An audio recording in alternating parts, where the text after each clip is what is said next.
Baru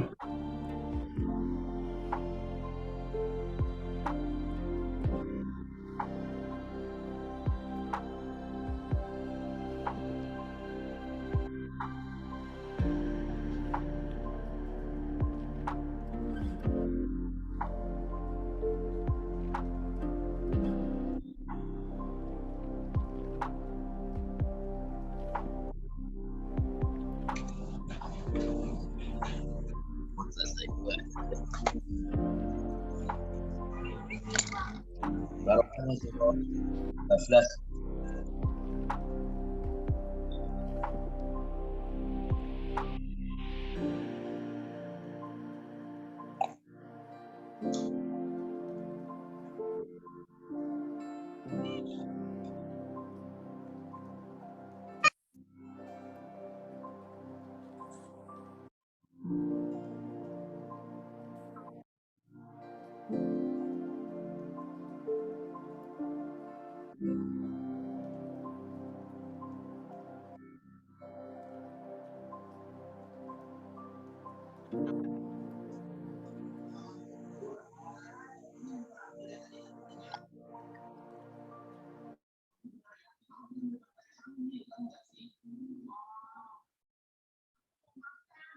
Assalamualaikum warahmatullahi wabarakatuh.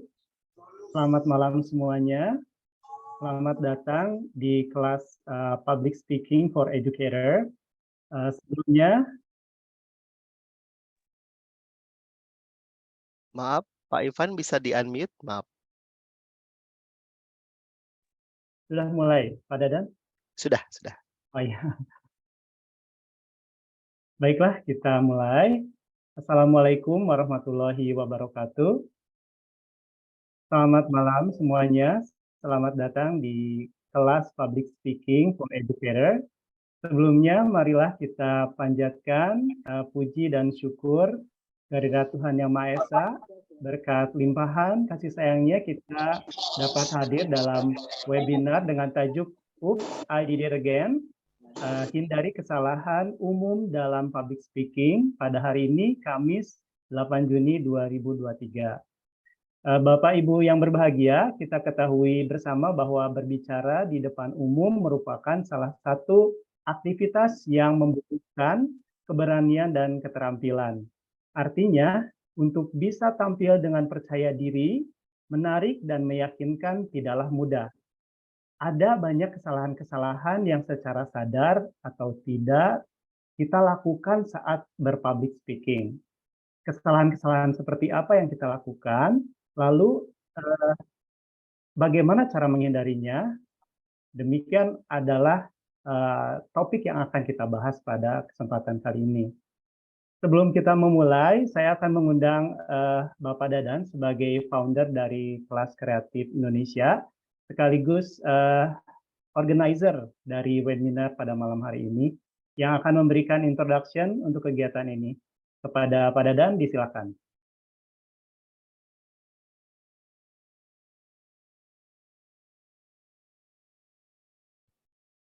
Oke.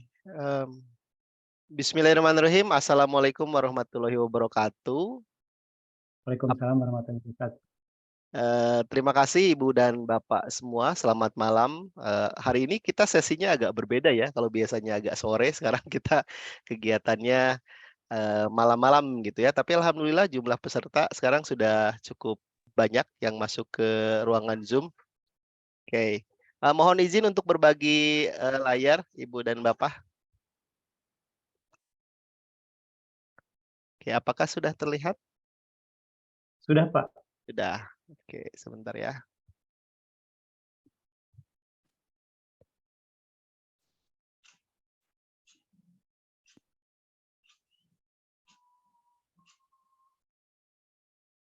Oke, apakah layarnya sudah terlihat Pak Ivan?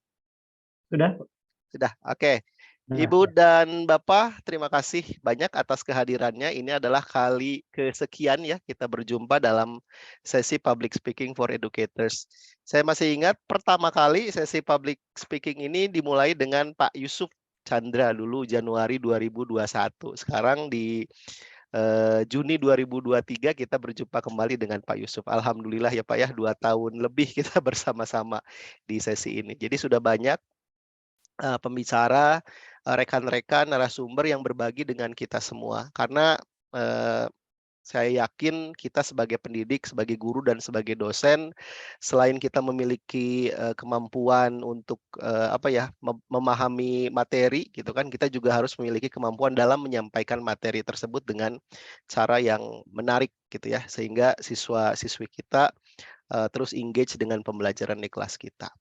Mohon izin menyampaikan informasi terkait kelas kreatif Indonesia. Ada hal yang menarik ya Ibu Bapak. Jadi kita ada 2 logo baru.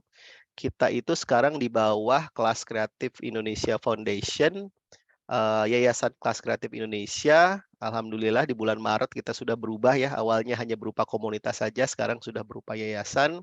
Kemudian logo baru, Komunitas Pendidik Kelas Kreatif Indonesia. Semoga ke depannya kita semakin bukan semakin serius, kita semakin bisa menghadirkan kegiatan-kegiatan yang berkualitas untuk Ibu dan Bapak semua.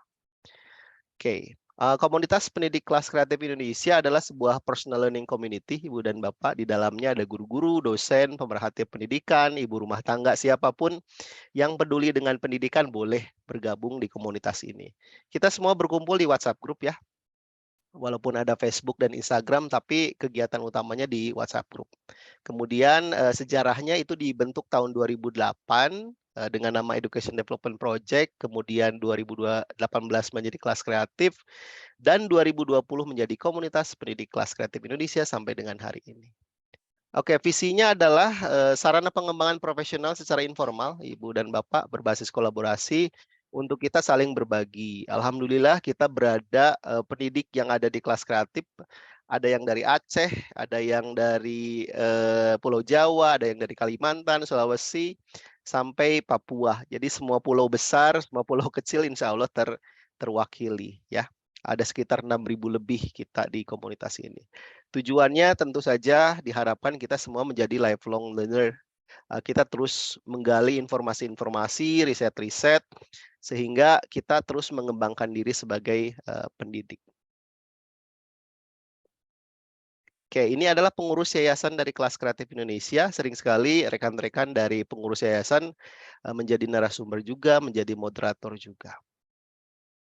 Apa kegiatan kita berikutnya? Nah, besok kita akan berjumpa kembali, malam juga gitu ya, sesinya FGD Kurikulum Merdeka in Practice yang ke-21, tidak terasa sudah 21 kali per 2 minggu.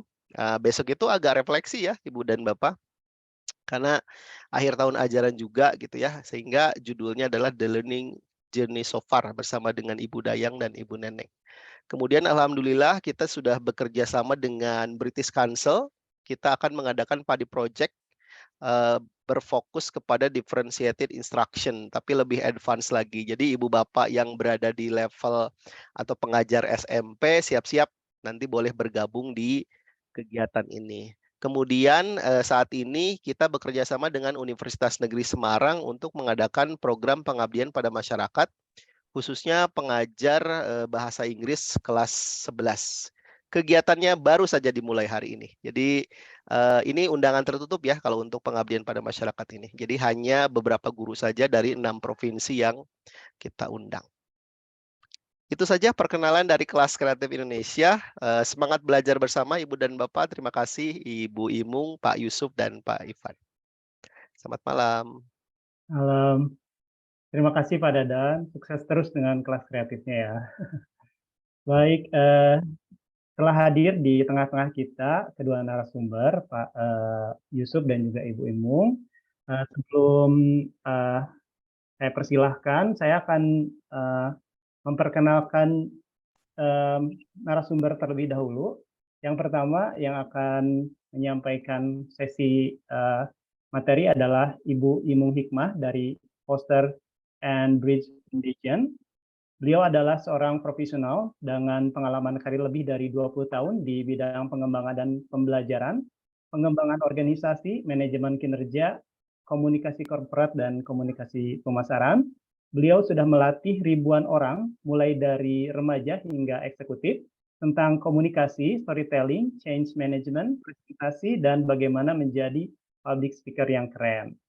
Dan untuk pembicara selanjutnya ada Bapak Yusuf Chandra dari Akpar NHI Bandung. Beliau adalah seorang certified public speaker dari IPSA, coach and trainer, dan juga pengajar IELTS, TOEFL, dan percakapan bahasa Inggris. Saat ini beliau menjabat sebagai direktur di Sunda Medical Indonesia. Untuk lebih jelasnya ingin mengenal lebih jauh tentang narasumber, Ibu dan Bapak bisa lihat di Instagramnya Kelas Kreatif Indonesia. Nah, untuk pertama saya persilakan Ibu Imung untuk menyampaikan materinya tentang sesi kali ini. Silakan Ibu Imung. Baik, terima kasih Kang Ivan dan terima kasih untuk teman-teman semua, rekan-rekan pembelajar yang sudah hadir. Oops, I did it again, gitu ya. Bukan hanya teman-teman yang pernah mengalami oops, I did it again itu. Saya mengalaminya sering kali, tapi yang akan saya bagikan malam ini adalah salah satu pengalaman yang paling mengesankan buat saya, pengalaman yang memberikan pelajaran, gitu ya. Nah, saya ingin meminta teman-teman semua yang hadir untuk ikut terlibat dalam cerita ini. Nah, nanti saya ingin teman-teman membagi pandangannya tentang apa sih kesalahan yang sudah saya lakukan. Ini freeze. Apakah saya freeze nggak nih? Kata Tidak, Kang Ibu. Jo. Enggak. Oke, baik. Ya, terima kasih. Jadi teman-teman nanti setelah menyimak cerita saya akan tanya, kesalahan apa sih yang saya lakukan? Penyebabnya apa gitu? Kesalahan mungkin akan terlihat dari cerita, tapi kira-kira menurut teman-teman penyebabnya itu apa? Jadi gini, saat itu saya sudah punya pengalaman sebagai Public Relations Manager, Public Relations and Communications Manager untuk salah satu perusahaan asing yang ada di Indonesia. Ya, dengan pengalaman ini saya pikir saya udah jago dong, ya, memberikan presentasi di depan CEO, di depan jurnalis, di depan para eksekutif, di depan karyawan ratusan. Lalu saya terundang menjadi salah satu penerima beasiswa di Kanada dan saya harus memberikan satu presentasi. Ya, mohon maaf suara saya lagi agak serak. Presentasi itu tidak lama, cuma 7 menit. Tetapi dalam 7 menit ini ada sesuatu yang membuat saya masih mengingat ceritanya. Jadi saya sudah menyiapkan wayang dari Indonesia. Saya sudah menyiapkan topeng dari buatan kerajinan tangan kita juga. Dan saya sudah menyiapkan cerita. Udah diapalin semuanya. Ini dari sekarang teman-teman bisa mulai menganalisa ya kesalahan saya di mana. Sudah saya hafalin semua skrip yang sudah saya buat. Terus mindset saya bilang ini, masa sih saya cuma hanya akan berbicara di depan mahasiswa yang akan jadi teman saya. Ini program postgrad ya. Paling orangnya sekitar 30-an, ditambah dengan dosen-dosen. Itu pikiran saya. Saya sangat excited ketika itu ya. Bahkan malam sebelumnya saya sudah membayangkan, sudah ada dalam imaginary visual saya sedang berdiri di depan, pegang wayang, terus meletakkan topeng itu ke wajah saya dan saya bercerita gitu ya. Lalu saya bilang, udahlah, persiapan udah cukup, masa sih nggak bisa gue ngomong di depan mahasiswa, di depan eksekutif aja bisa gitu kan. Lalu hari besarnya tiba, saya berdiri di depan, excitement sangat besar. Tapi tiba-tiba dengan wayang dan mas di dekat saya, mas topeng, saya terdiam, nge-freeze. Tadi kayak Kang Jo bilang, nge-freeze. literally nge-freeze. Saya tiba-tiba pikiran saya tidak bisa berpikir, itu tadi gue ngapalin apa ya? Itu yang udah gue tulis apa sih? Dan beberapa detik di depan kelas dengan pandangan semua orang, serasa setahun. Ini saya sendiri sekarang ini bisa merasakan apa? Pergi ke pengalaman itu, perasaan saya nih darah naik ke kepala gitu ya, menjadi merah gitu rasanya. Malu. Tidak tahu harus ngomong apa. Saya cuma bilang, ladies and gentlemen, lalu hilang. Dan saya kembali ke tempat duduk saya tanpa punya kesempatan untuk bercerita apapun. 2 minggu setelah peristiwa itu, saya masih punya perasaan pahit di lidah. Dan saya merasa, I wish I was just dying there. Oke, itu ceritanya. Sekarang teman-teman, kira-kira kesalahan saya di mana ya? Menyepelekan. Ya, tadi siapa tuh? Ibu siapa? Penny. Ibu Penny, terima kasih. Betul, salah satunya adalah menyepelekan. Ya, apalagi? Terima kasih. Ada lagi? Tidak merencanakan dengan matang. Tidak merencanakan dengan matang. Ibu Yusi ya? Ibu Syara. Ibu Sarah, terima kasih Ibu Sarah. Ada lagi? Tidak berlatih karena yang dihadapi kan beda audience gitu mungkin ya. Ya, Ibu Ambria, betul banget. Seberapapun hebatnya kita, latihan itu penting. Dan seberapapun pengalaman kita, rasa ada apa namanya butterfly in your stomach, atau ada kupu-kupu yang terbang tidak teratur di perut itu penting.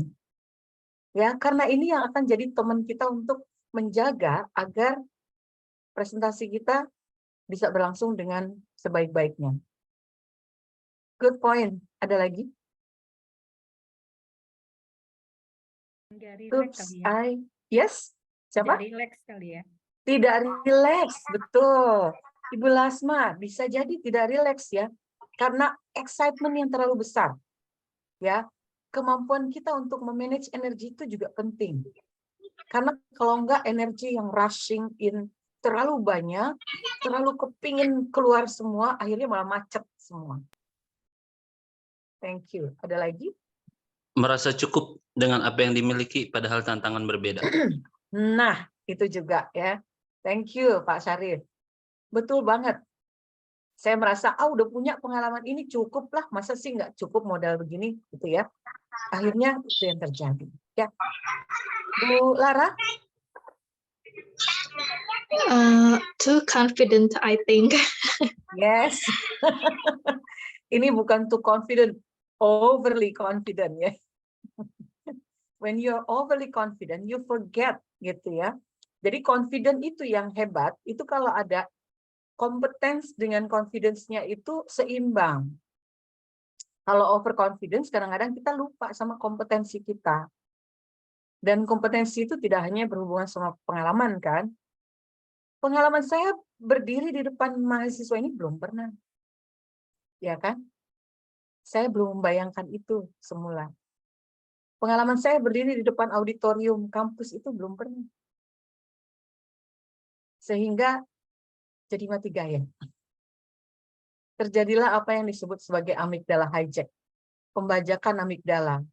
Di mana 6 detik pertama ketika stimuli itu masuk, saya langsung, kan kalau ada pembajakan itu ada 3 reaksi ya. Reaksi pertama itu reaksi yang fight. Kedua flight, yang ketiga freeze. Salah satunya. Saya nge-freeze. Ketika nge-freeze, amigdala terjadi. Ini otak prefrontal cortex kita itu mati sementara. Ketika mati sementara yang ada emosi. Emosi saya ketika itu, oh my God, I'm so embarrassed. I wish I just died right here, right now. Gitu ya. Good point, thank you. Ada lagi mungkin sebelum kita berpindah ke subtopik berikutnya. Mungkin bisa menambahkan, Ibu. Ya, silakan Bu Ina. Saya rasa semakin memaksakan untuk mengingat malah justru semakin lupa. Jadi karena merasa menguasai materi, pasti bisa, ternyata pada saat memaksa untuk mengingat malah justru kita jadi ngeblank gitu. Betul. Jadi sepertinya improving kepada audiens juga penting. Apakah itu melalui pertanyaan atau mungkin ya relax sebentar dan sebagainya. Gitu. Terima Thank kasih. you Bu Ina, itu juga benar ya. Itu yang saya rasakan. Dan ada lagi begini, semestinya karena saya tidak mengenali si audiens, saya harus kenali dulu. Nah, kenali itu dengan cara merencanakan opening yang melibatkan mereka, salah satunya ya. Tapi saya itu sudah fokus pada performance ya. Performance seperti apa? Oh, I'm going to show them wayang. I'm going to show them the mask. These are two beautiful things that Java can offer you. Gitu ya misalnya, the culture. Jadi saya sudah terlalu fokus pada itu, saya tidak fokus pada audiens. Padahal kalau kita mau jadi public speaker yang baik, audiens itu sangat menentukan keberhasilan kita. Nah, oops, I did it again itu seringkali kita lupa sama audiens. Jadi terima kasih para audiens malam ini. Ya, ada lagi satu lagi deh sebelum kita pindah ke subtopik berikutnya. Atau di chat ini ada nggak ya? Di chat belum ada. Belum ada, oke, Belum baik. ada ya. Ya, baiklah. Sekarang saya akan beranjak ke yang berikutnya. Itu tadi satu ilustrasi. Ilustrasi kedua, saya akan minta teman-teman semua silakan menuliskan atau ada yang ini ada Bu April, silakan di resend. Ya, silakan Bu April dibuka kameranya. Lalu unmute. Oh, belum siap mungkin. Oh, baik. Kalau sudah siap, silakan nanti bicara ya. Nah, yang kedua, saya akan minta teman-teman semua untuk memikirkan peristiwa yang sama, bukan sama, peristiwa yang similar, sebangun gitu ya, yang terjadi pada diri sendiri, terus kira-kira apa sih peristiwa atau pengalaman oops, I did it again dalam public speaking yang pernah dialami. Silakan boleh ditulis di chat, atau kalau ada teman-teman yang mau share, boleh disampaikan. Boleh disampaikan ya, silakan. Ya, yang penting nongol mukanya gitu ya. Silakan. Saya pernah Lina. waktu itu delivering presentation waktu acara di BBGP, di mana saya harus menyampaikan presentasi tentang program sekolah penggerak gitu, praktik baiknya. Nah, pada saat itu saya mendapatkan urutan yang agak pertama gitu. Mungkin urutan yang ketiga gitu. Buat saya itu urutan yang pertama. Kemudian saya merasa bahwa sudah mempersiapkan diri dengan presentasinya, dengan PPT-nya, dengan PowerPoint dan sebagainya. Tapi kemudian pada saat di depan dengan audiens yang banyak dari seluruh pesertanya dari seluruh Jawa Barat, kemudian saya merasa bahwa orang-orang di hadapan saya adalah orang-orang yang cerdas semuanya dengan praktik baik yang baik semuanya. Artinya saya harus mengalahkan rasa kekhawatiran bahwa something happen in the presentation. Ternyata betul, pada saat saya semangat untuk berbicara, tiba-tiba suara saya tercekat. Jadi kayak tiba-tiba hilang. Kemudian supaya saya menguasai menguasai presentasi yang sedang saya laksanakan, saya berusaha untuk sedikit agak jauh kepada penilainya juga kepada teman-teman yang lain, audiens yang lain. Saya bilang, "Ups, maaf, boleh saya minta minum?" Saya bilang gitu. Kayaknya ada iklan sedikit, boleh saya minta minum? Akhirnya peserta yang di depan langsung memberikan minum kepada saya. Gitu. Kemudian setelah itu saya mulai lagi, boleh dilanjut lagi ya, tadi ada iklan sebentar sehingga saya harus rehat sejenak, baru saya sampaikan lagi presentasinya. Jadi itu mungkin ada tips dari saya untuk kita memang harus menenangkan diri kita agar presentasinya tetap jalan, seperti itu. Terima kasih. Wow. Bagus banget nih tipnya, Bu Ina. Thank you so much. Ya, jadi itu salah satu Sama-sama. tipsnya memang you break the cycle yang tadi freeze itu ya, dengan cara keluar dari cycle itu. Tapi memang kadang-kadang butuh waktu few seconds misalnya. Tapi kalau nggak sanggup, wah kayak saya harus akhirnya jadi turun panggung gitu ya dengan terkaing-kaing. Terima kasih Bu Ina. Ini ada Bu Lara dan Bu Ania. Bu Ania duluan apa tadi ya? Bu Anian. Ya, silakan. Masih di mute? Ya, unmute Bu Ania. Oh iya, selamat malam Ibu, Bapak Ibu semua. Ini berupa pertanyaan ya Bu ya. Yang sering saya alami adalah kalau misalnya harus melakukan presentasi secara virtual seperti ini. Jadi persiapan yang sudah saya lakukan itu kayaknya bukan hilang ya, jadi gugup untuk berbicara gitu. Padahal yaitu saya sudah melakukan persiapan gitu, dan biasanya sama ini kalau misalnya tatap muka biasa gitu ya, secara offline biasa gitu, bisa lebih ekspresif saya pikir ya malah. Tapi ketika harus misalnya ya seperti ini virtual presentasi, saya jadi gitu kayak seperti berbicara sendiri gitu rasanya itu ya lain. Nah yaitu saya mau tahu tipsnya seperti apa gitu Ibu. Terima kasih. Baik, oke Mbak Nia. Nanti kita hold dulu ya jawabannya tadi. Ada pertanyaan, boleh juga sih tips kalau ada. Kita ke Mbak Lara dulu atau Bu Lara, silakan. Oke, terima kasih Bu Apri untuk kesempatannya. Ibu Imung ya, maaf. Imung. Iya, maaf. Iya, sebenarnya pertanyaan saya sama seperti Bu Ania tadi sebelumnya. Jadi kebetulan saya mengajar di salah satu kampus di Bandung, mengajar mahasiswa, dan sudah berjalan 2 tahun, Bu, tapi setiap kali bertemu dengan mahasiswa, apalagi tahun ajaran baru kan itu kelas baru ya Bu ya, mahasiswa baru. It always happened to me that saya pasti selalu nge-freeze gitu Bu. Padahal itu tuh saya tahu gitu, saya sering menghadapi mahasiswa, tapi ketika dimulainya tahun ajaran baru, mahasiswa baru, kadang suka ngeblank, kadang suka kayak awkward gitu Bu di kelasnya tuh. Jadi saya takut malah mahasiswa tuh yang bosen gitu karena dosennya yang kurang asik kah, kurang fun, gitu, seperti itu sih Bu. Oke, Terima baik, kasih. terima kasih. Bu Lara. Oke, jadi ini masalah, menurut saya nanti kita ngomongin nih masalah energi dan napas dulu.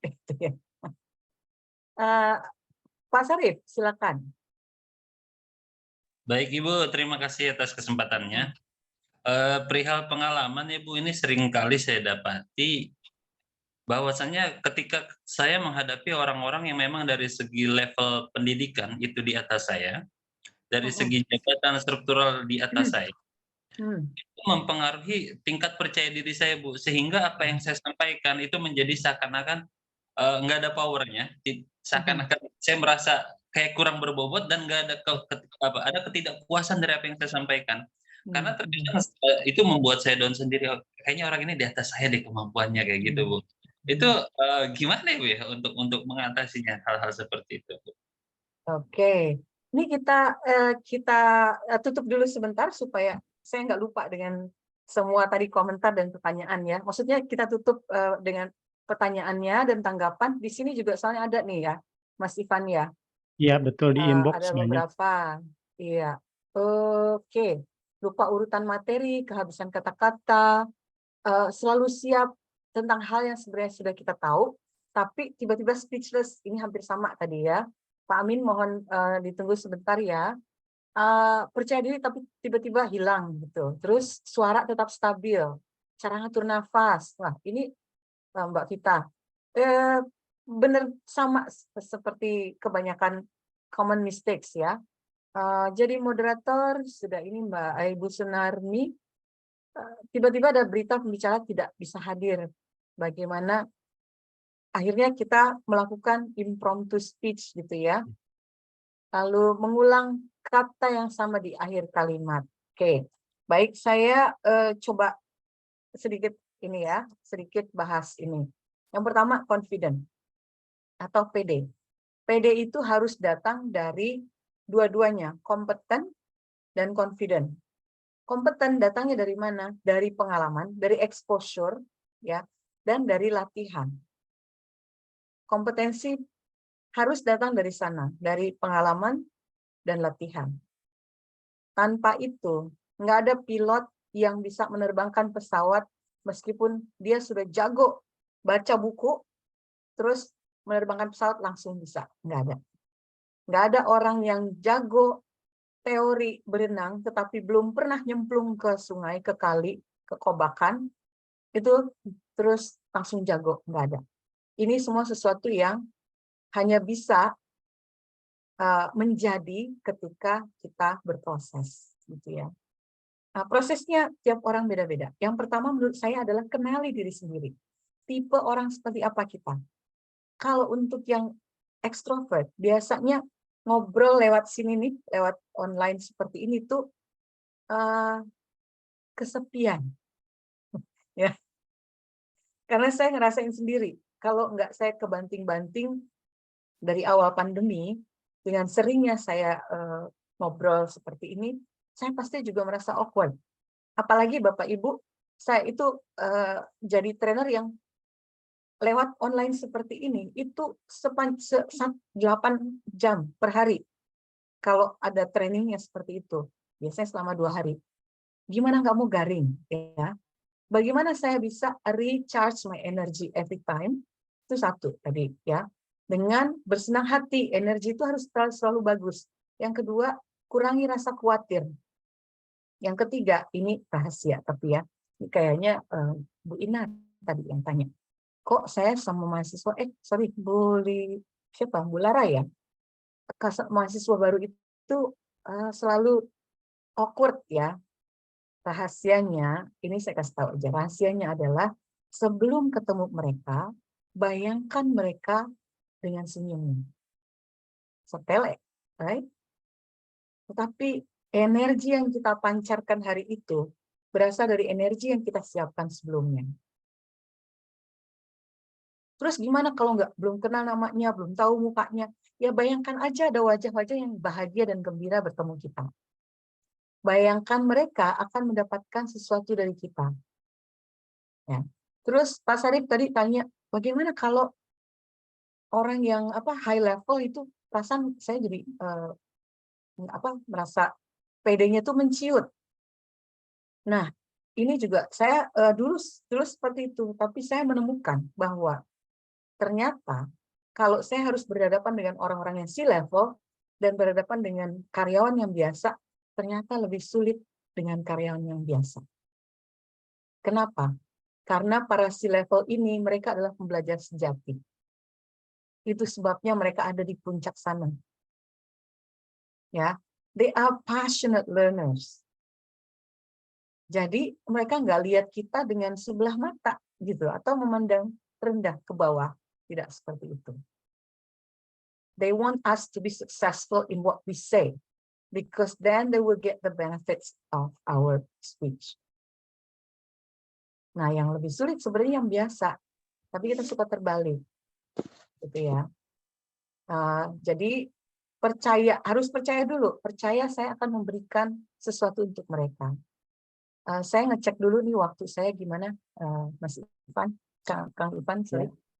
Mangga, masih Bu, lanjutkan. Oke, masih ya. Ya.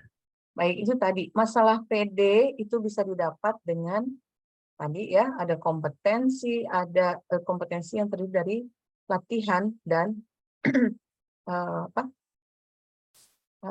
pengalaman ya, latihan dan pengalaman. Lalu suara saya juga nggak bagus-bagus amat, apalagi ini suara hidung. Saya punya nasal type of voice ya, yang gitu. Bagaimana caranya supaya suaranya itu bisa Mirung gitu. Powerful ya. Nah, harus belajar. Margaret Thatcher suaranya itu hampir sama seperti saya. Gitu ya, ringan, nasal, dan itu akan membuat persepsi orang terhadap kita seperti kita ini anak kecil yang lagi ngomong. Yang dia lakukan sebagai Iron Lady adalah belajar. Dia sewa orang yang bisa membantu dia untuk membuat suaranya lebih berat, lebih dalam. Untuk perempuan biasanya gitu, suara kita harus diperdalam sedikit. Contoh seperti ini, suara bumi yang harus dipakai loh. Suara langit. Enggak. Bukan suara langit itu ya. Artinya gini, kalau perempuan karena suara kita ringan, pitchy, maka kita harus turunin sedikit. Ya, supaya ada rasa confident. Oke. Kehabisan kata-kata. Bagaimana mengalahkan kekhawatiran, ada kehabisan kata-kata. Ini tentang latihan sebenarnya. Nanti pada saatnya teman-teman ya akan keluar dengan sendirinya.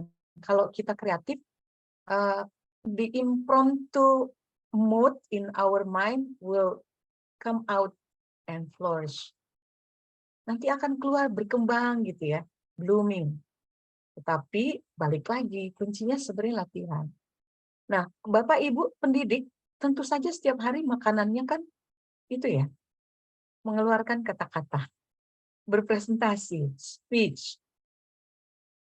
Terus kenapa masih harus memperbaiki diri? Karena setiap kalinya adalah pengalaman baru.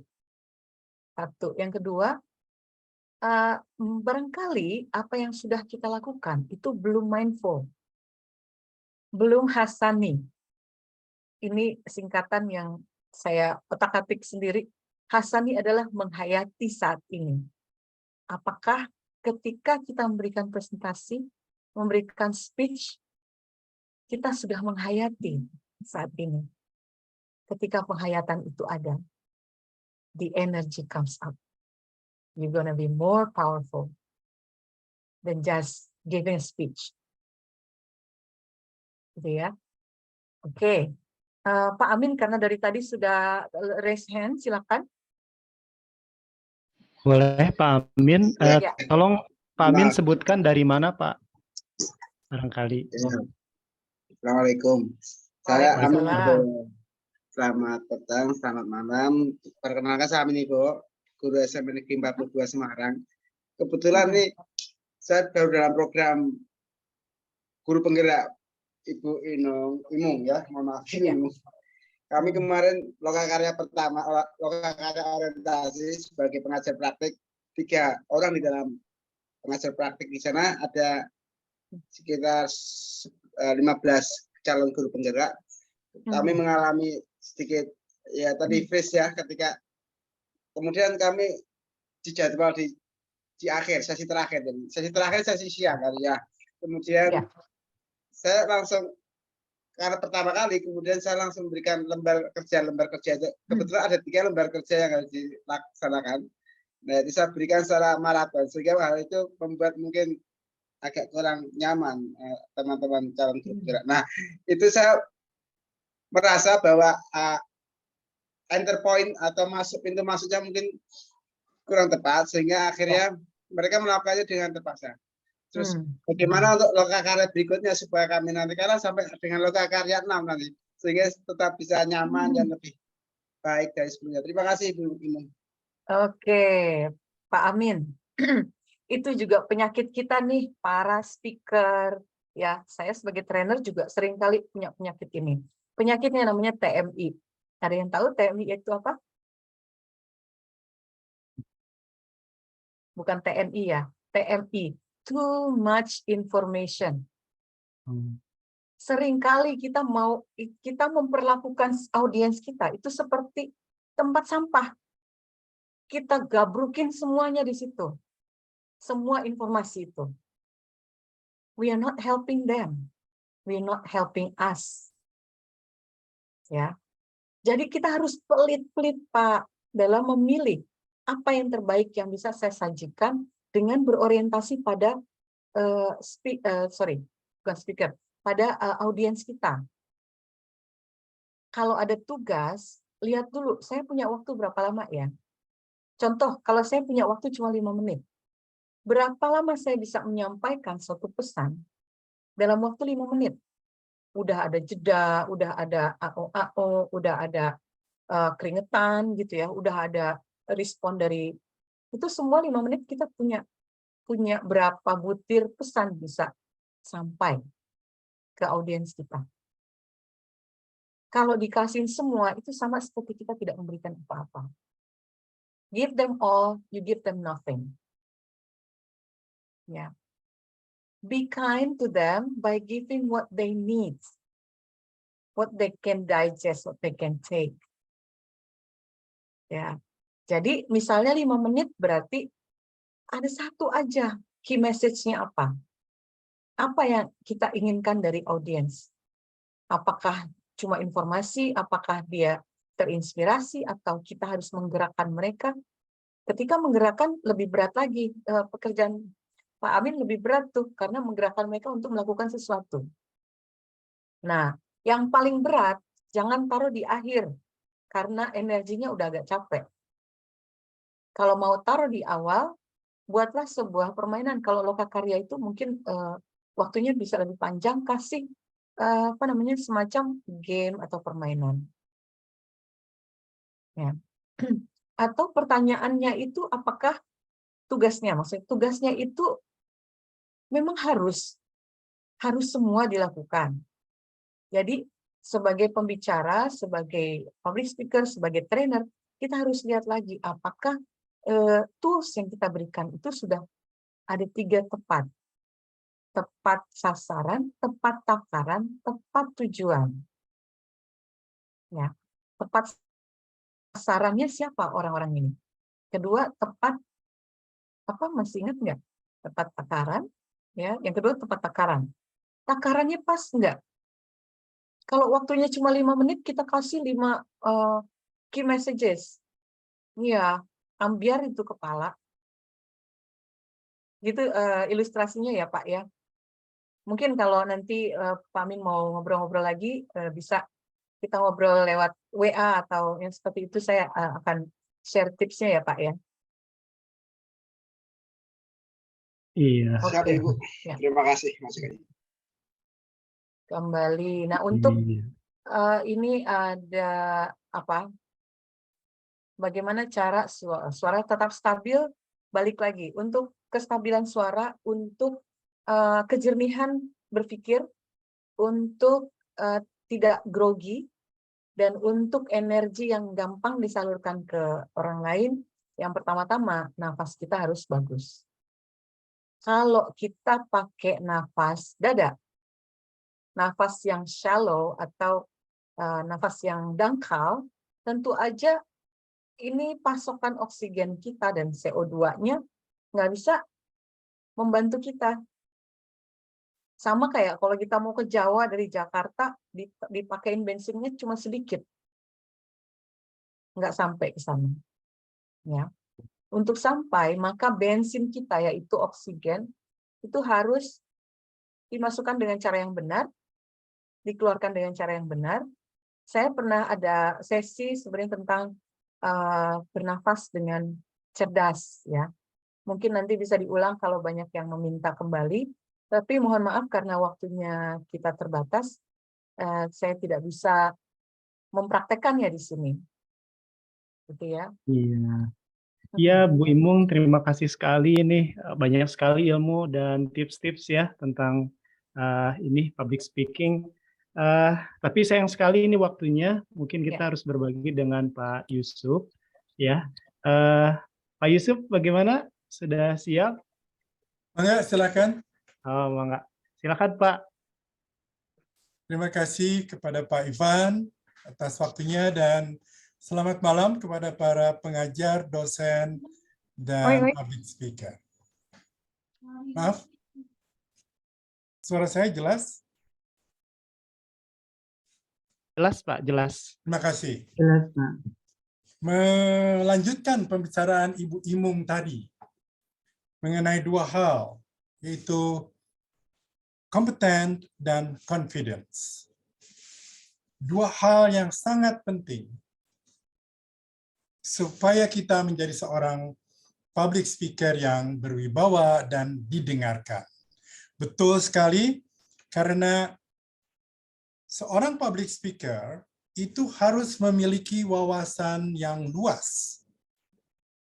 Sehingga kita bisa memberikan ilmu atau pengetahuan kepada audiens kita. Saya beri contoh. Saya mengajar di perhotelan, dan di perhotelan ini mereka pasti berkecimpung dengan bahasa Inggris perhotelan.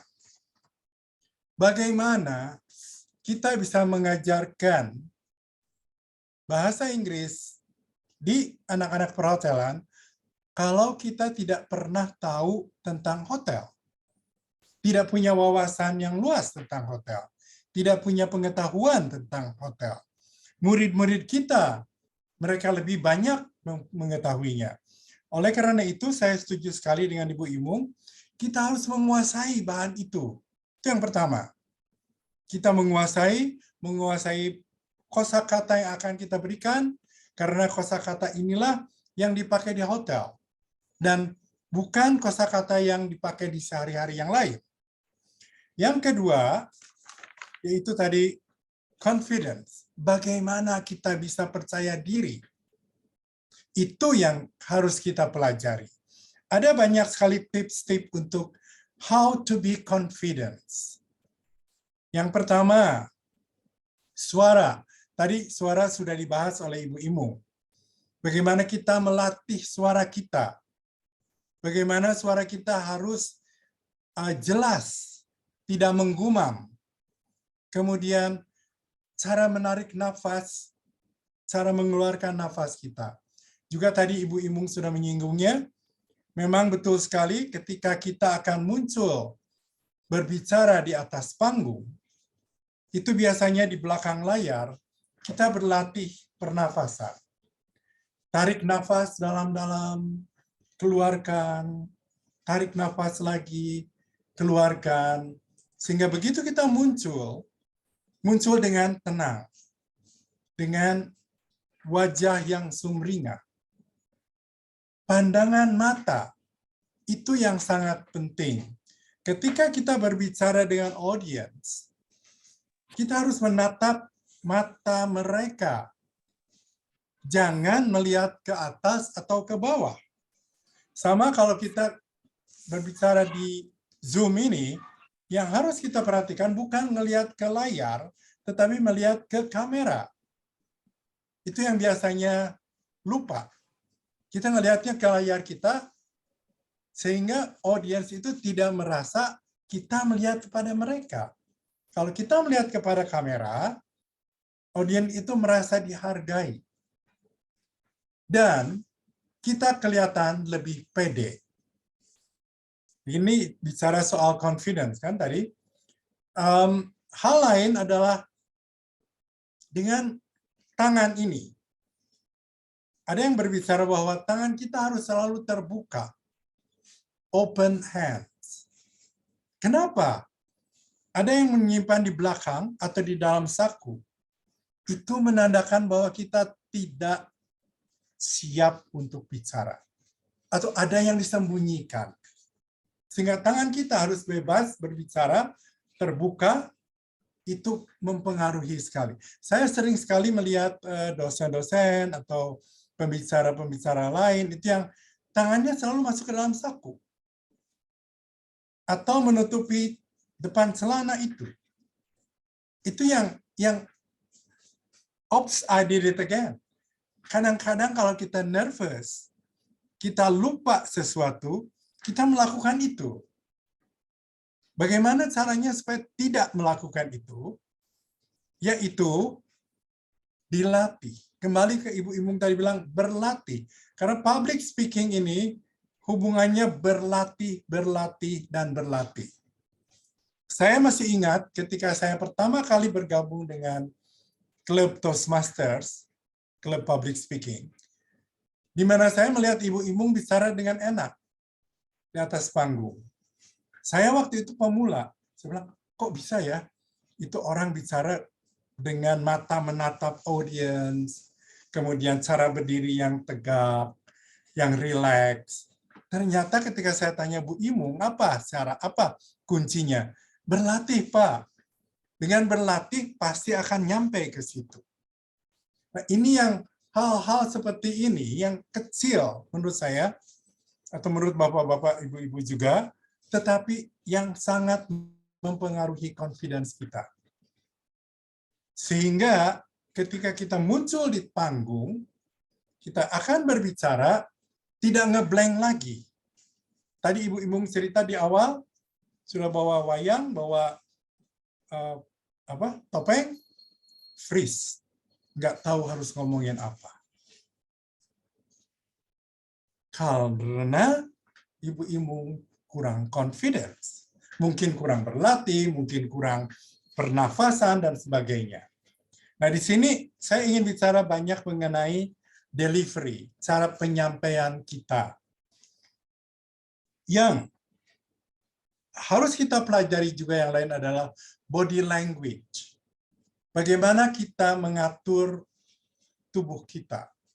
Bagaimana cara kita berdiri, cara kita berjalan. Ada pepatah yang mengatakan ketika Anda berjalan, ketika Anda dipanggil ke depan, itu wajah kita tegak. Melihat ke audiens, tidak nunduk ke bawah.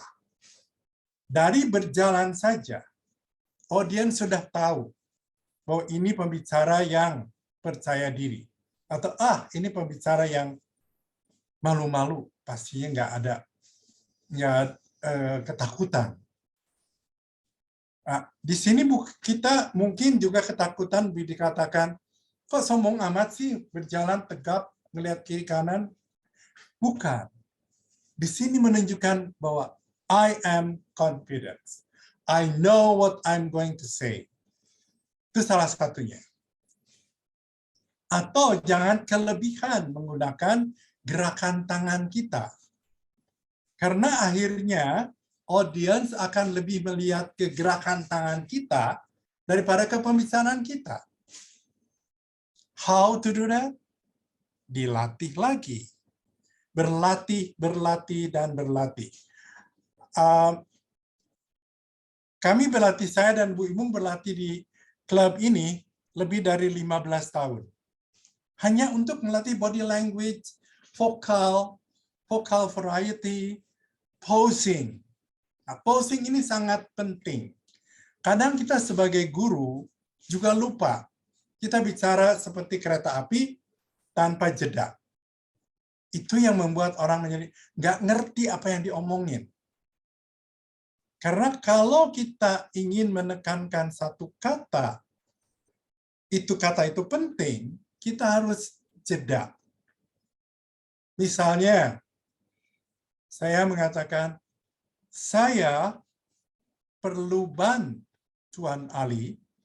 Bayangkan kalau saya ngomong ini, saya perlu bantuan Ali, berbeda kan artinya. Di mana stressing kata itu menunjukkan itulah kata yang penting. Saya perlu ban Tuan Ali. Saya perlu ban Tuan Ali. Perlu. Saya tidak akan menjual, saya perlu. Sehingga kalimat-kalimat yang diucapkan oleh seorang public speaker itu harus diatur sedemikian rupa dan tidak tergesa-gesa, harus ada posing, harus jelas setiap huruf yang diucapkan. Itu membuat kita menjadi lebih confident, membuat audiens merasa inilah pembicara yang baik. Mungkin sebelum melanjutkan lagi, ada yang mau bertanya, silakan raise hand, atau memberi komentar, silakan, Mangga. Ya, silakan untuk Ibu dan Bapak yang ingin bertanya. Di sini ada Pak, di inbox. Ya. Tolong dibacakan. Dari ini, bagaimana cara mengendalikan diri? Mengendalikan diri ini dari Bula. Bentar. Oke. Bagaimana cara kita mengendalikan diri? Mengendalikan diri. Ya. Oh, sebentar. Oke. Ini Pak, sebentar. Ini ada dari Binti Aisyah. Di sini pertanyaannya,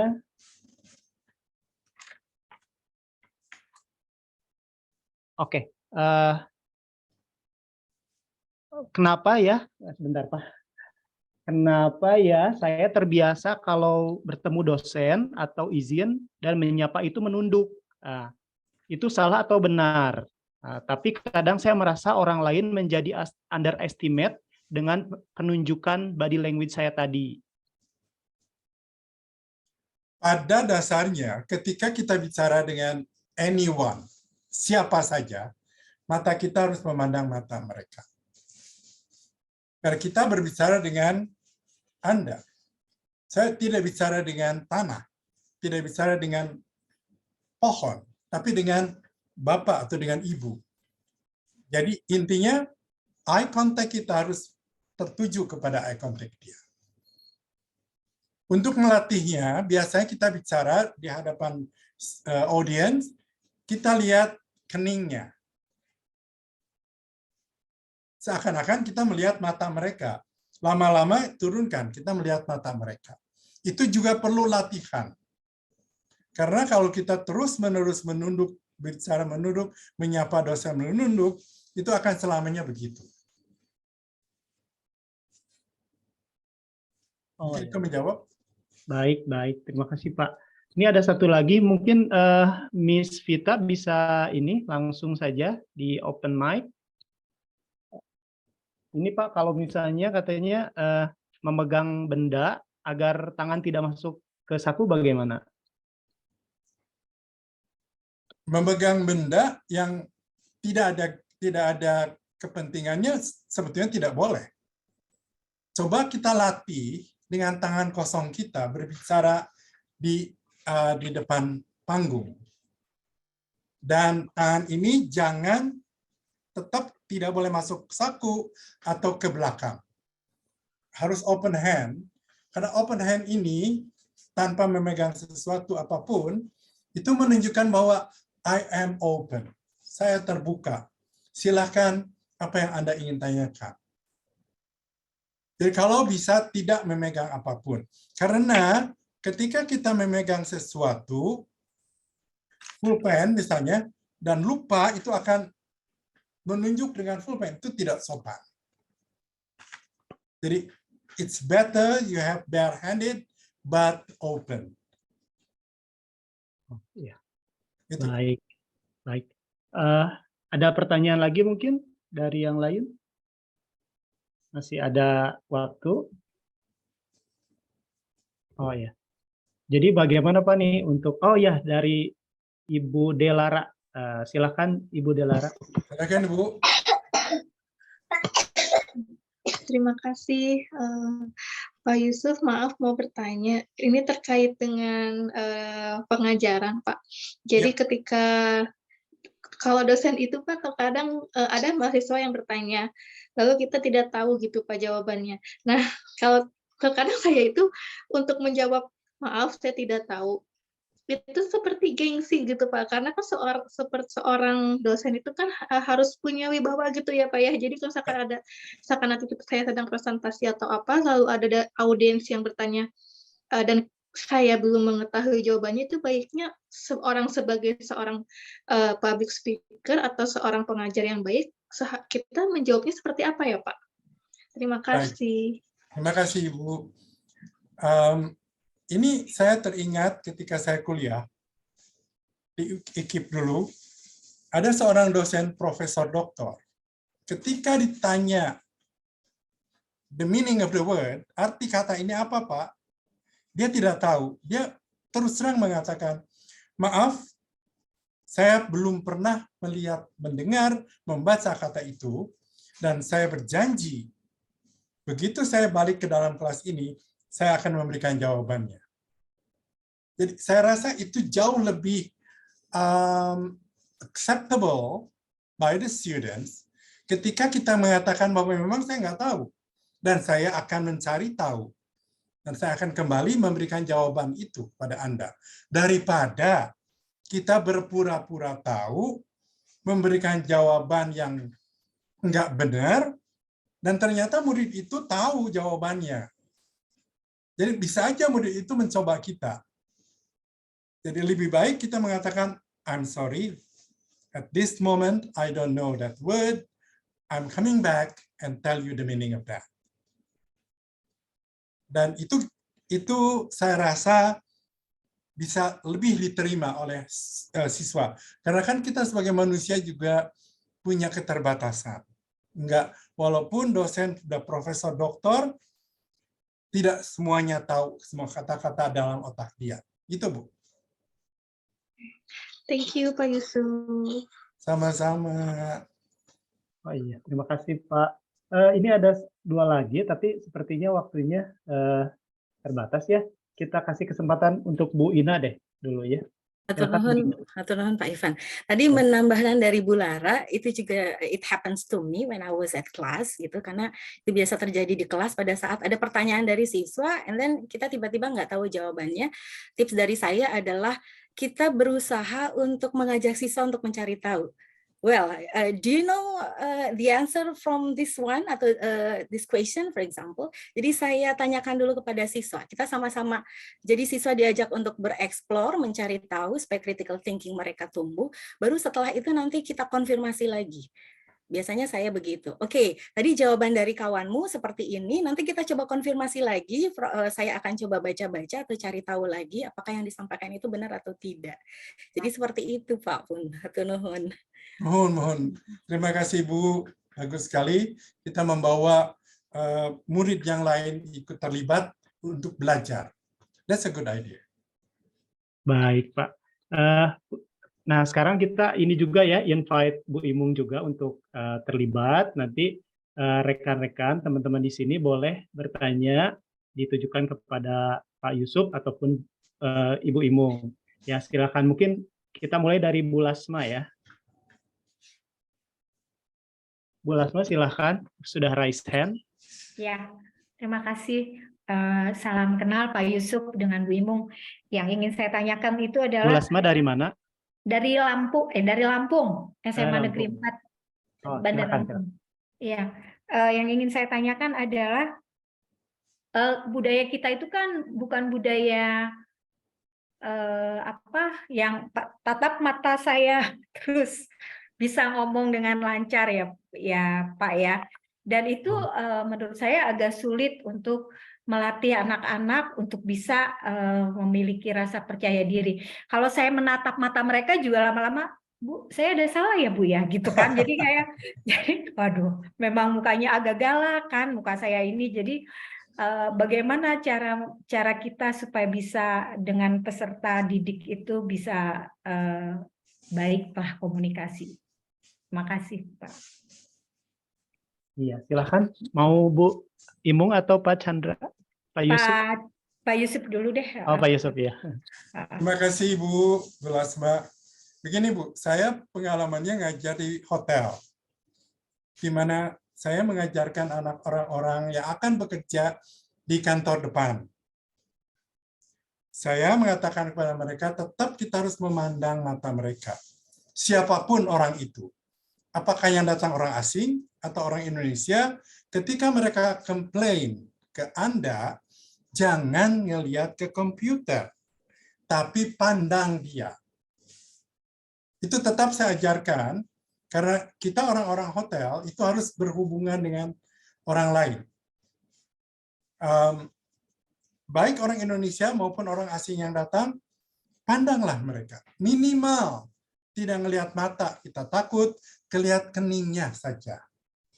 Tetapi tidak menunduk ke komputer atau ke sebelah kiri atau ke kanan. Latih dari sekarang bahwa Anda adalah orang-orang hotel yang akan berhubungan dengan tamu-tamu. Tunjukkan profesionalisme Anda. Dalam public speaking, kita harus memandang mata. Itu Bu. Karena kondisi saya mungkin ngajar di perhotelan ya Bu ya. Terima kasih. Iya. Terima kasih Bu Lasma. Ada yang lain mungkin Ibu Bapak? Silahkan. Atau ada ditambahkan sama Bu Imung? Ada yang bisa lihat gambar ini nggak? Terlihatkah? Sorry. Kurang, Bu. Nggak Kurang terlihat. dekat. Nggak kelihatan. Nggak kelihatan ya? Iya, Iya. kurang. Oke, intinya begini. Ini wajah kita, Ya. ya. Jadi ada 3 titik yang bisa kita gunakan kalau sama orang yang kita tidak terlalu kenal atau yang kita tidak terlalu familiar. Memang di sini nih, seperti segitiga begini, ya. Dari sini sampai sini, begini. Nah, itu yang paling aman. Yang kedua, kalau kita sudah familiar, boleh dari mata sampai ke sini. Ya, segitiga seperti ini. Lalu yang berikutnya, kalau kita sudah sangat familiar, misalnya bahkan dengan orang yang dekat banget sama kita, itu biasanya pandangan itu udah tidak ke mata lagi, tapi di sini sampai sini.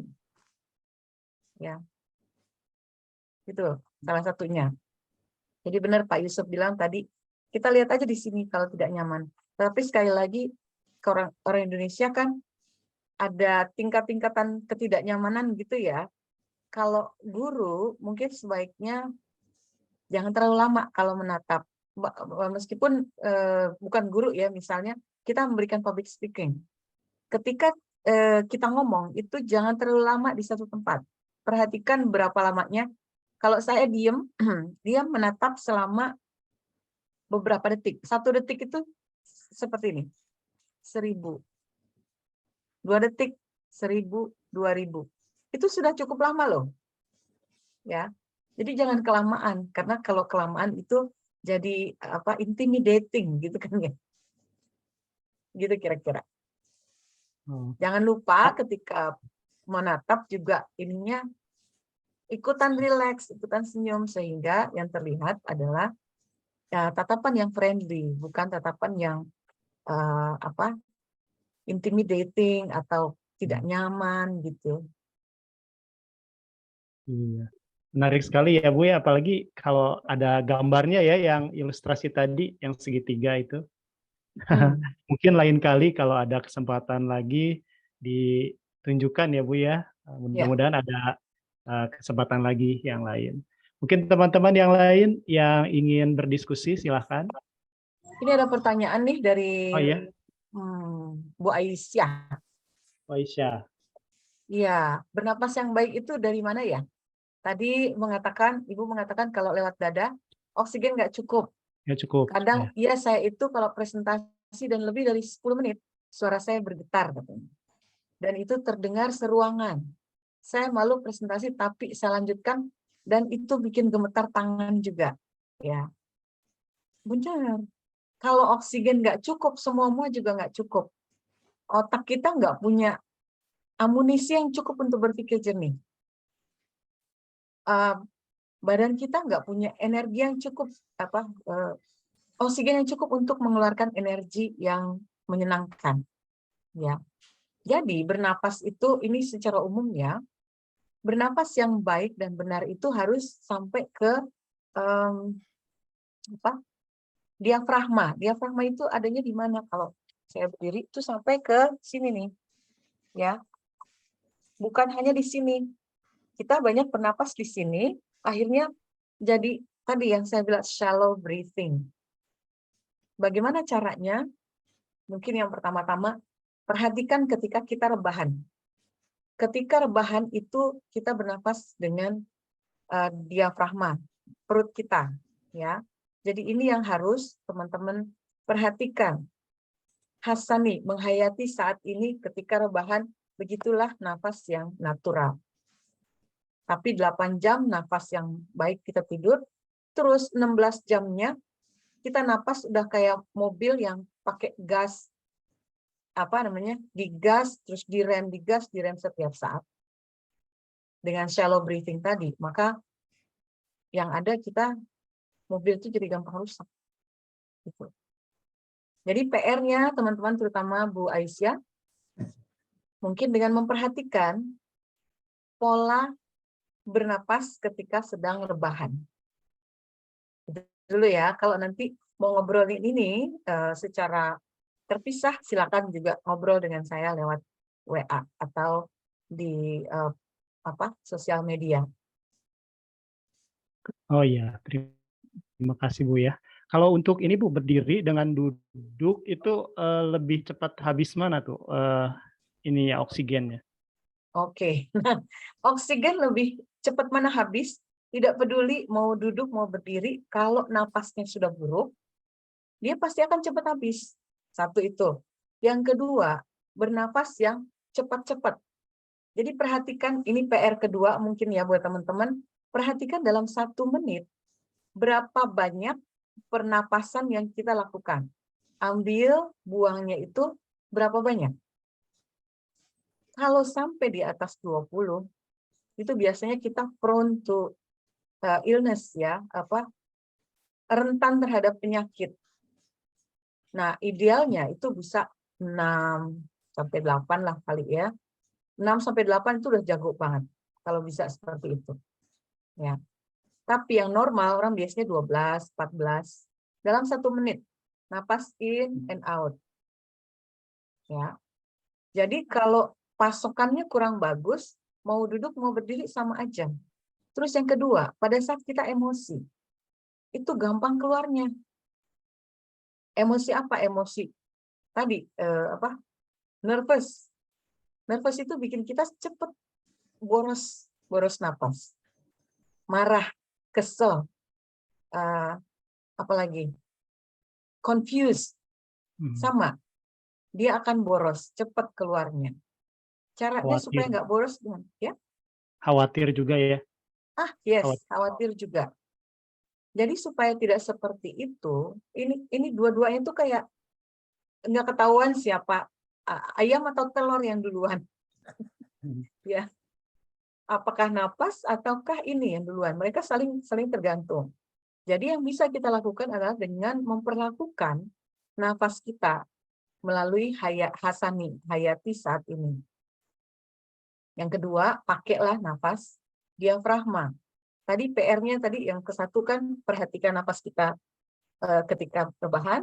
Yang kedua, hitung berapa banyak nafas kita ketika lagi biasa seperti ini.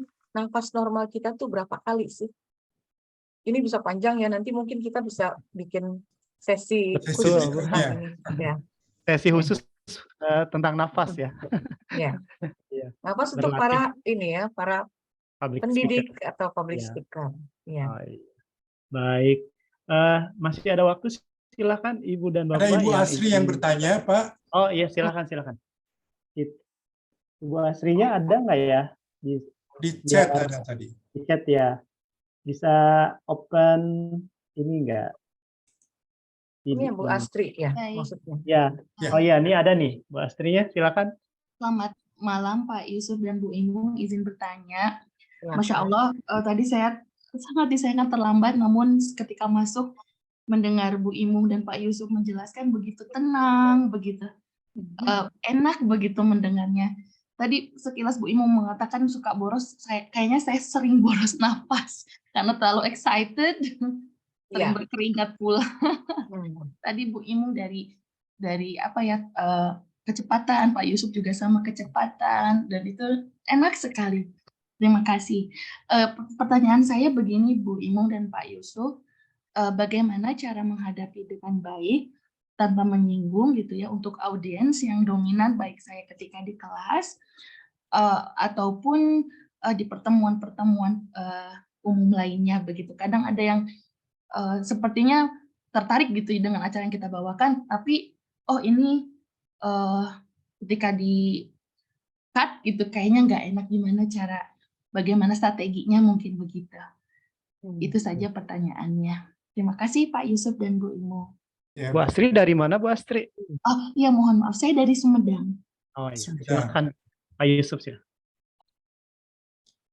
Biasanya kalau di seminar atau di workshop, kita ketika akan memberikan kesempatan bertanya, kita akan membagi ruangan itu menjadi 3 bagian, kiri, kanan, tengah.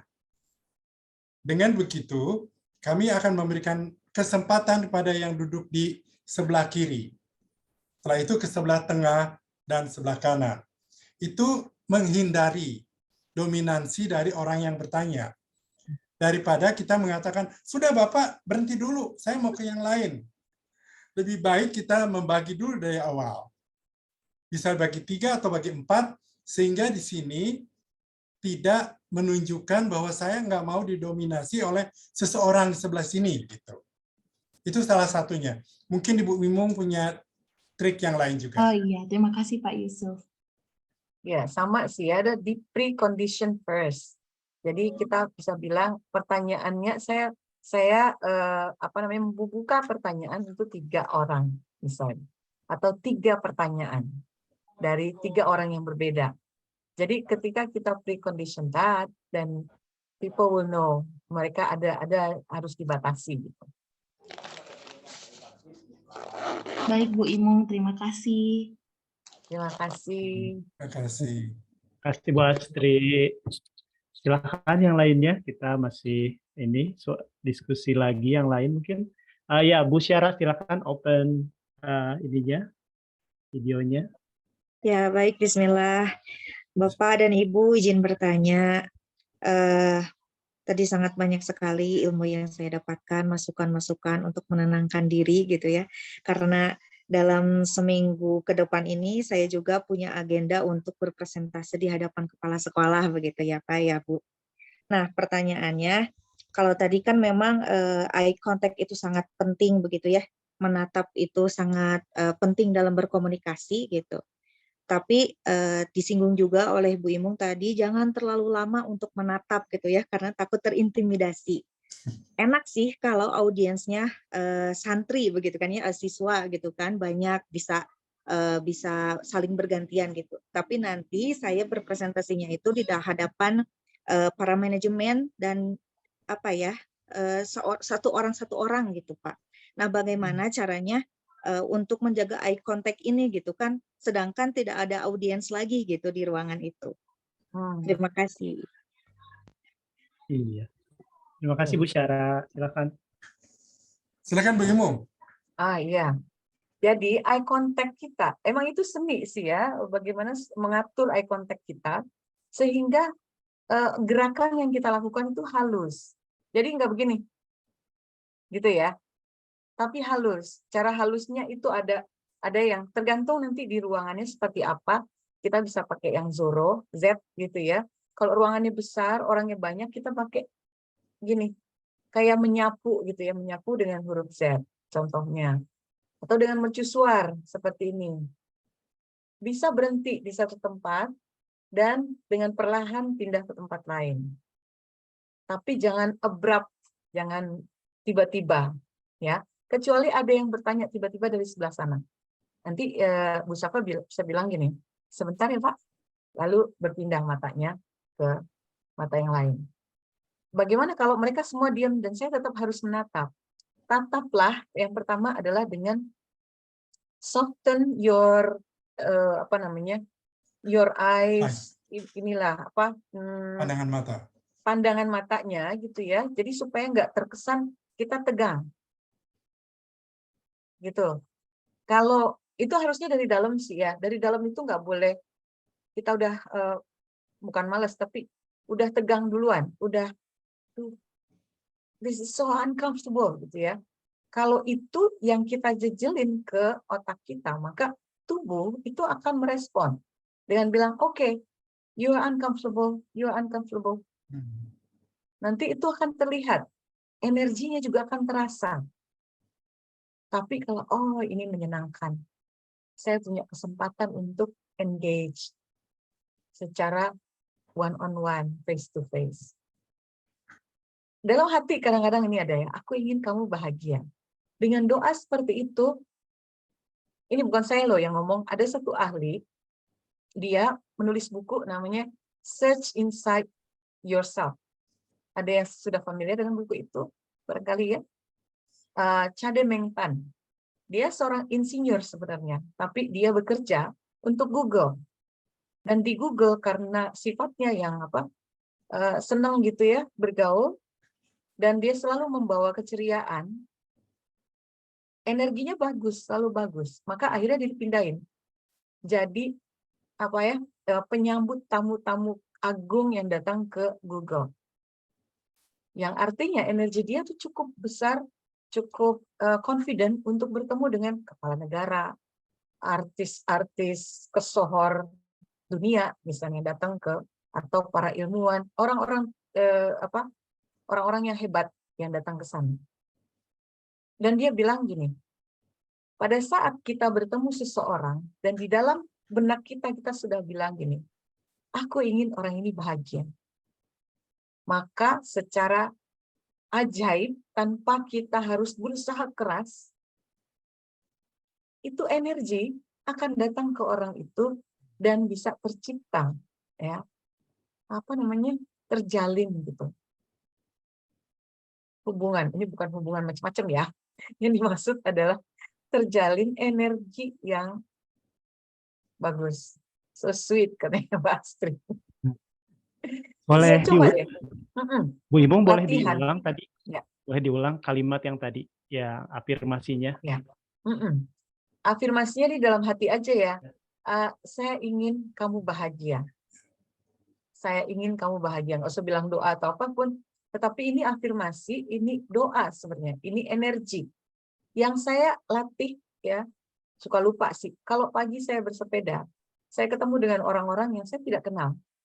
Tapi saya selalu bilang gini, lihat, saya ingin kamu bahagia. Saya ingin kamu bahagia. Itu rasa itu sangat dahsyat. Dan biasanya saya pernah melakukan eksperimen. Bagaimana kalau saya tidak menyiapkan mantra ini di dalam kepala saya untuk para peserta training dibandingkan dengan yang saya siapkan. Ternyata beda loh hasilnya. Mungkin bisa dicoba ibu-ibu dengan muridnya ya, bapak-bapak ya. Kira-kira begitu.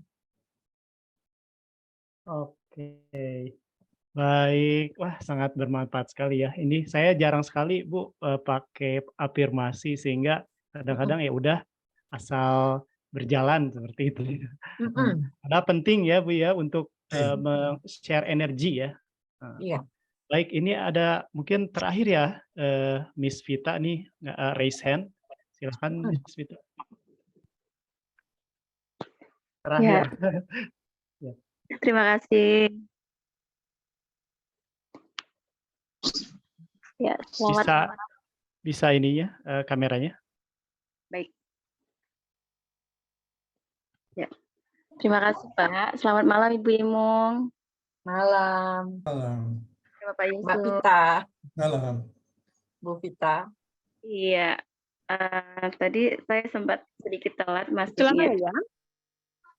Telat masuk, tapi pas pada saat saya masuk pas tepat sekali, makanya tadi langsung saya bertanya tentang soal pernapasan. Dan ini satu lagi Ibu Imung, bagaimana sebaiknya kita apabila pada saat dalam pertengahan memberikan materi atau memberikan penjelasan kepada siswa atau siswi kita, eye contact udah, body language juga udah. Kemudian pada saat di pertengahan kita suka ngeblank. Aduh, tadi materinya apa ya? Aduh, tadi apa ya? Artinya apa?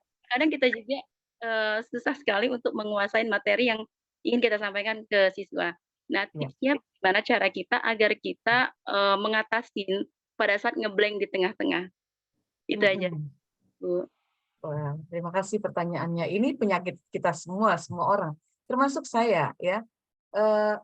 Kenapa kita suka seperti itu? Karena seperti komputer yang informasi dan data kita itu terserak di mana-mana. Nah, ini harus disatukan supaya ada space di mana kita bisa nyaman. Kalau udah rapi gitu, seperti kalau dalam komputer itu di-defrag. Ini komputer lama gitu ya. Mesti di-defrag di mana semua file, semua data itu dirapihin, dijadiin satu tempat. Nah, cara kita untuk melakukan itu adalah dengan cara hasani. Menghayati saat ini, satu. Yang kedua, bernapas. Bernapas dengan yang seperti tadi saya bilang. Yang ketiga, menyiapkan. Kalau saya suka menyiapkan ini, ada satu buku kecil yang saya miliki, di mana kalau ada ide-ide itu saya tulis dulu. Dan kalau mau ada training, saya selalu menyempatkan membuat daftar kegiatan penyeling apa yang bisa saya sampaikan. Kalau saya lagi lupa. Jadi nggak perlu ngomong ke audiens kita, murid kita, bentar ya Ibu lupa, misalnya. Kita bisa bilang, kita break dulu ya. Ibu juga perlu napas, kalian perlu napas, ayo kita lakukan A atau B. Nah, ini energizer bisa dilakukan, tidak harus waktu lama. Contoh, energizer mungkin bisa, ayo anak-anak semua, tangannya silakan digosok, gitu. Sudah hangat, yuk ditempelin ke mukanya, ke lehernya, ke sini. Atau, ayo tangannya semua begini, coba dikasih peluk dirinya dan bilang I love you. Ini contoh-contoh yang kecil sebenarnya. Tetapi dia akan menciptakan energi-energi baik. Ada banyak sekali, mungkin lain kali kita bisa ngobrolin tentang trik-trik gitu ya, yang kecil-kecil, tapi bisa kita gunakan untuk membuat kelas kita menjadi lebih powerful. Wah, banyak sekali nih ilmunya ya Bu Imung dan Pak Yusuf, tapi sayang sekali waktunya sudah terbatas ini. Iya. Baik, Ibu dan Bapak, karena waktu kita sudah selesai, mari kita semuanya berfoto dulu, atau ini ya sebentar, saya ini dulu, closing dulu, bahwa untuk agar public speaking kita berhasil, kita pertama harus memiliki persiapan dan juga kompetensi dan juga rasa percaya diri. Dan untuk membangun percaya diri, kita harus memiliki suara dengan artikulasi yang jelas, dan kita juga harus bisa mengolah nafas kita dengan baik, dan kita harus menunjukkan respect dengan tetap melakukan eye contact dengan audiens, dan juga kita menjaga body language kita agar tetap sesuai dengan yang kita sampaikan. Baik, Ibu Ibung dan Pak Yusuf, kita foto bersama dulu sebelum di closing ya. Baik, Ibu Bapak, silakan dibuka kameranya.